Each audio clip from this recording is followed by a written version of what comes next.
in today's Mr. Ballen reaction, we have a top 3 strange but true stories from him, which these are pretty cool. The tagline for this video is, "They ate the forbidden meat." Did he feed it to the like button? Let's find out. Okay, see what this meat is all about. Today, I'm going to tell 3 strange but true stories. But before we get into those stories, if you're a fan of the strange, dark, and mysterious delivered in story format, then you've come to the right place, because that's all we do, and we upload once a week. So if that's of interest to you, please steal the like button's phone and completely rearrange the location of all their apps. Oh yeah, also, that'd please do my subscribe head to in. our channel and turn on all notifications so you don't miss any of our weekly uploads. It's not really malicious. Okay, let's get into today's stories. It's more like just annoyance. Moving all your apps around when you used to go into certain places. A tribe's feast. On the afternoon of September 27th, 1956, a 13-year-old boy named Neary Morgan was walking with his 2 younger brothers through a desert in South Australia called Maralinga. Neary and his brothers were members of an isolated Aboriginal tribe called the Martu, and they were out right now to hunt kangaroos for their family. So Neary had a spear, and his 2 younger brothers had a club, and they also had a boomerang. And for a while, they had been tracking this particular group of kangaroos.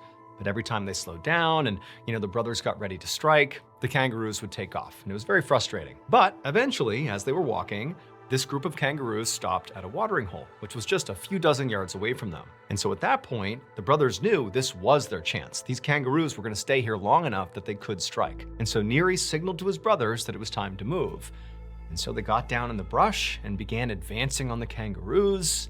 But after only taking a few steps, they heard this loud rumbling sound off in the distance. And as they looked to see what was going on, the sky suddenly was illuminated and impossibly bright, to the point where Neary is shielding his eyes to just see what's going on here.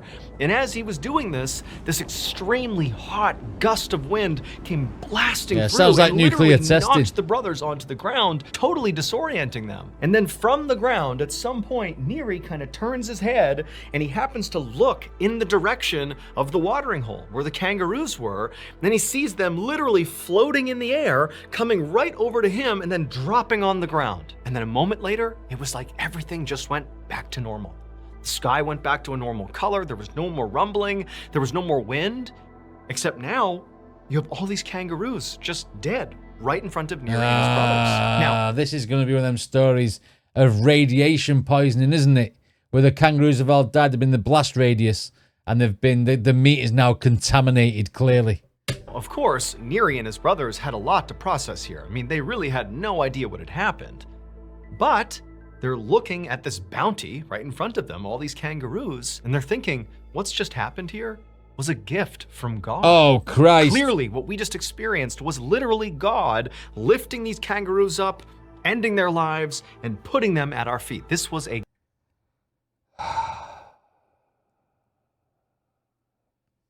And this is what I mean when people believe in things that they've never seen.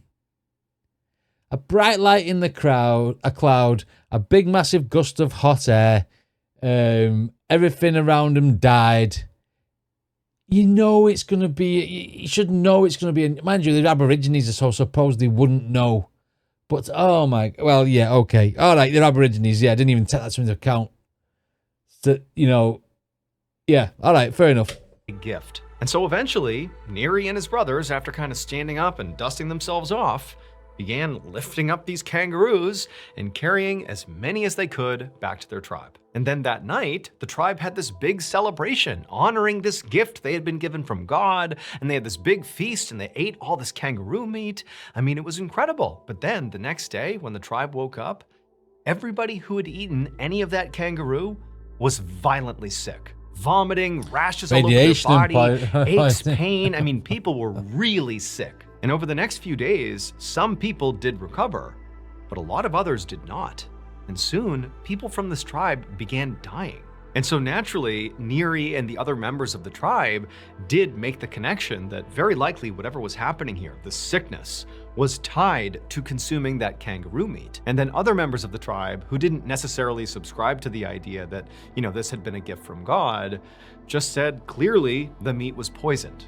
But they didn't know if that was intentional, if somebody had done that, or if it was just kind of a byproduct of something else. But poison, that's what was doing this. But for Neri and his tribe, this whole event remained a mystery until 1967, so 11 years later, right. when Neri was 24 years old. That's when representatives of the British government came out to southern Australia, near where the Martu tribe lived, and began trying to clean up the mess that they had made. It would turn out all those dead kangaroos that got kind of dumped out of the sky right in front of Neri and his brothers were not the result of, God giving them a gift.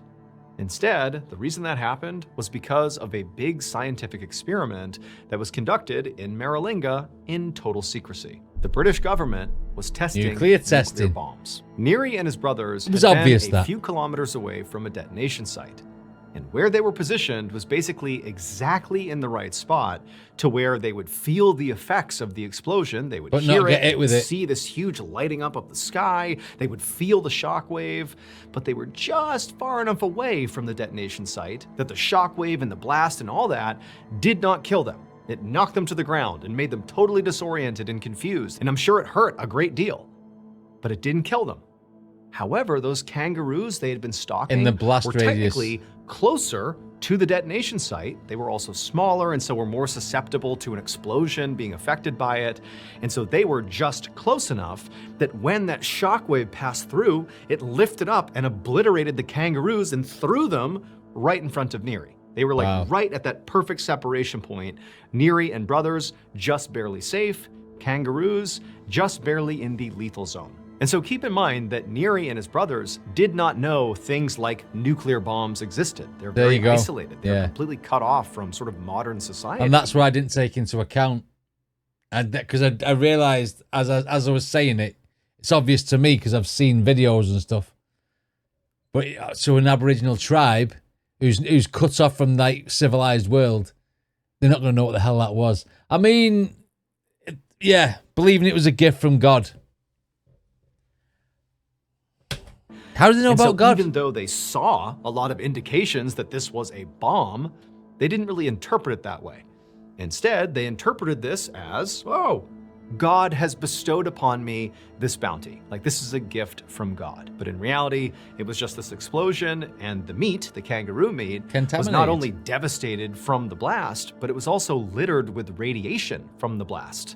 And so the members of the tribe who ate the kangaroo meat immediately got radiation sickness and began to die. An unknown number of people died from these nuclear bomb tests. And it would take 11 years before the British government would come in and begin cleaning up the nuclear waste. The Australian government ultimately paid $13.5 million. You can have it all back now. We've finished with it. State. In compensation to Aboriginal tribes that were affected by these tests. As for Neri, he survived. And today, he's actually in his 80s, and he continues to tell his story to younger generations. Wow. Put him there. That's crazy, that, though, isn't it? You know what I mean? I mean, I'd say the power of religion to people who know and get brainwashed by it, and the power of believing in a higher power that I don't believe is there. But for these Aborigines, light in the sky. Oh, kangaroo's dead. Oh, gift from God. Let's eat. You know what I mean? It's unfortunate. It's unfortunate. And to be honest, that government, UK government, because it said it was a British government, should be accountable for mass murder, I suppose. Imagine now. Yeah. How would you? Because they only killed kangaroos, didn't they? It was the Aborigines who took the meat back and ate it. So technically, it's their own fault. But then again, they wouldn't have been dead like that if they hadn't done the testing. So, could they be held accountable? Don't know. Interesting that they were just far enough away not to get hit by the blast, though. You know what I mean? Well, the radiation blast. Okay, the next story is called Coloured Smoke. We had one of these, didn't we, a few weeks ago when it was the one where they were in the barn and they thought an animal was killing people. They went into the fog. At 4 p.m. on Saturday, October 26, 2019, Oh, a quite new. 56-year-old woman named Pamela Kreimeier was hanging out in her son's backyard in Knoxville, Iowa. She was there with her son and his wife, who was expecting a child, along with some other relatives.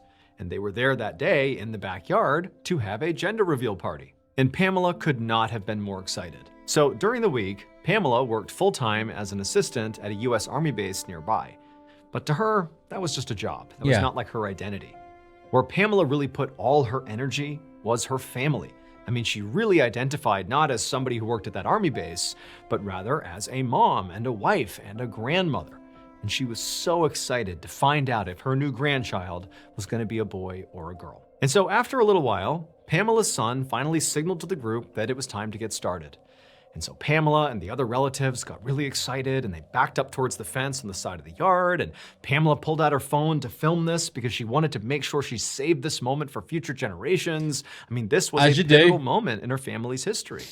And so all excited, Pamela's filming, and Pamela's son and his pregnant wife walked towards the middle of the yard where there was this device that was set up that was basically going to reveal whether it was a boy or a girl. Blue for boy and pink for girl. There was going to be some dust kind of shot out into the air. And so Pamela's son turns to the crowd and says, "Okay, you guys ready?" And Pamela's really excited. She gives a thumbs up and she's filming. And then Pamela's son turns away from the crowd and he kind of leans over this device. He does something to it. And then he and his wife backed up along the fence line with the other relatives. And everybody watched and filmed, waiting to see if this device was going to spit out blue or pink. But before anybody could see any color, there was this deafening booming sound. And then for Pamela, everything went black.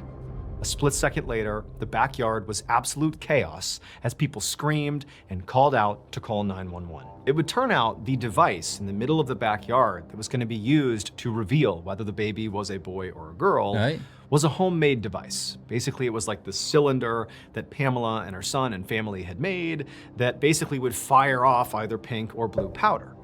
Except the tube that the powder sat inside of was metal, and then what they were using to basically shoot the powder out was gunpowder. So they basically packed gunpowder into a metal tube, sealed it off, and then attached a fuse to the gunpowder. And so when Pamela's son went and lit the fuse, as he leaned over and lit the fuse and said, "Okay, we're gonna see what it spits out," he had lit, effectively, a pipe bomb. And then when the fuse ignited the gunpowder, the metal tubing exploded and sent shards of metal up to 400 feet away. But was it a boy? Because that's very blue. But oh my God. Fancy making a homemade device that's not passed any sort of standards or testing. Why can't they just make a cake where you cut into it and it's either pink or blue inside? What's with the obsession with gunpowder and explosions in America? And one particular piece of metal shard went right at Pamela and into her head. When first responders showed up in the backyard, they saw a scene that was absolute chaos. Holes in the fence, holes in the house, metal everywhere, and Pamela lying up against the fence, dead on the ground, dead. Amazingly, despite the shrapnel being blasted out all over the neighborhood and in close proximity to other people in the backyard, Pamela was the only fatality. That's crazy. And because it was ultimately ruled an accident, no one faced criminal charges. Well, no, because she helped build it. Moral of that story is, don't mess with explosive stuff if you don't know what you're doing.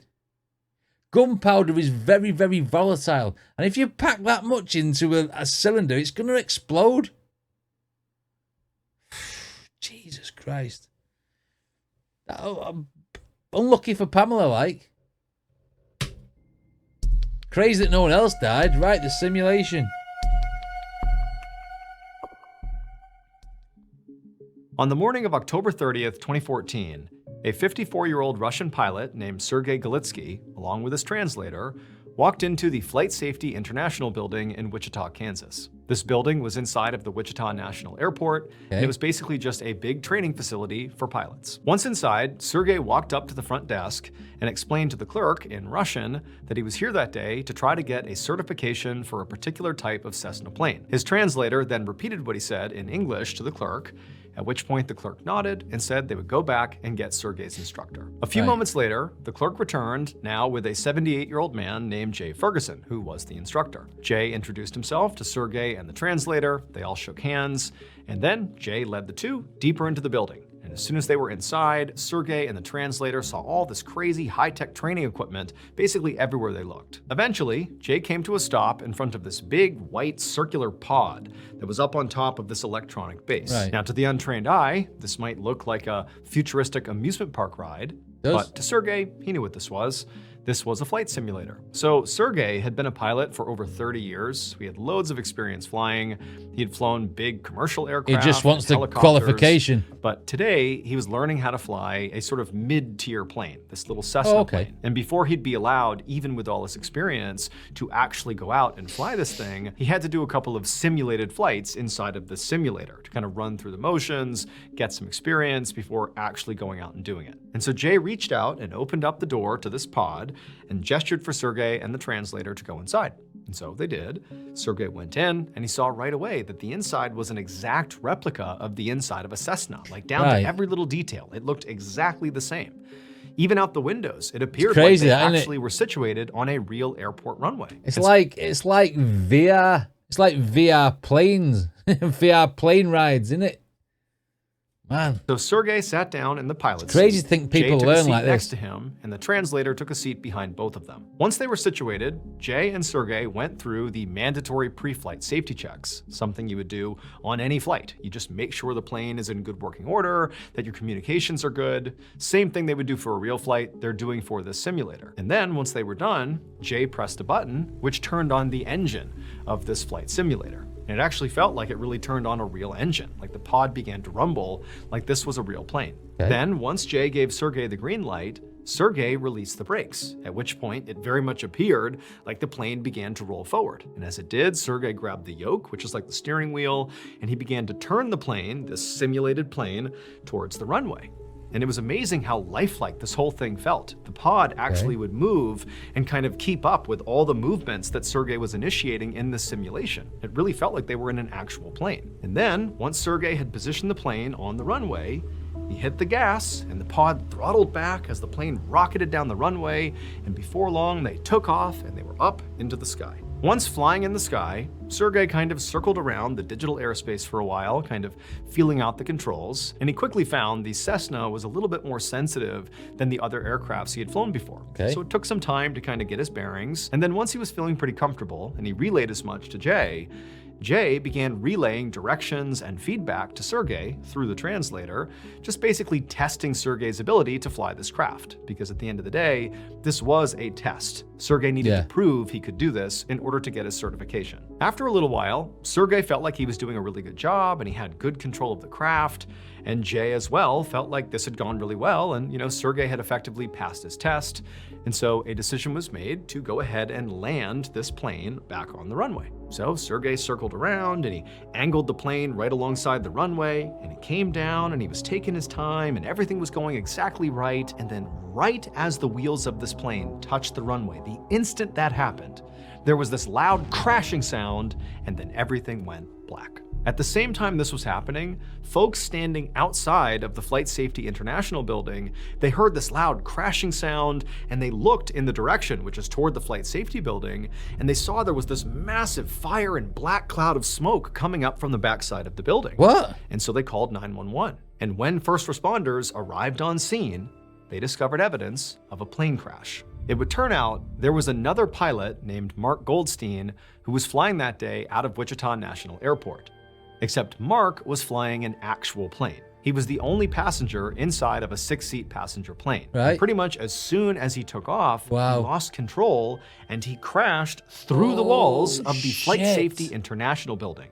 Specifically, he struck the flight simulator where Jay, Sergey, and his translator were busy trying to land their digital flight. The plane crash, along with subsequent fiery explosion, claimed the lives of Mark, Jay, Sergey, and his translator. No way. No, that's definitely the wrong place at the wrong time, isn't it? You think you're safe inside a simulator, and then someone who's just been learning, probably in that simulator, has crashed a plane into the building where you are. That was madness. Talk about wrong place, wrong time. I mean, all three of them stories were crazy. I mean, the first one, I thought was going to be like pretty much self-explanatory. But then realised it was Aborigines, so they wouldn't have known. The second one, I mean, wow. And the third one, a plane crashes into the simulation chamber where you are. It could have crashed anywhere. Could have crashed anywhere. Wow. Strange but true. I didn't think all these strange but true would have been. Usually with these Mr. Ballen, it's like someone just gets trapped somewhere and they get out, and it's lucky. But in this one, they all kiffed it. Well, I suppose the guy in the Aboriginal one, he didn't die, but some of his tribe did. But still, crazy stories from Mr. Ballen. Anyway, what did you guys think of this reaction? Let me know in the comments. Don't forget to check out the original video, and I'll see you all next time.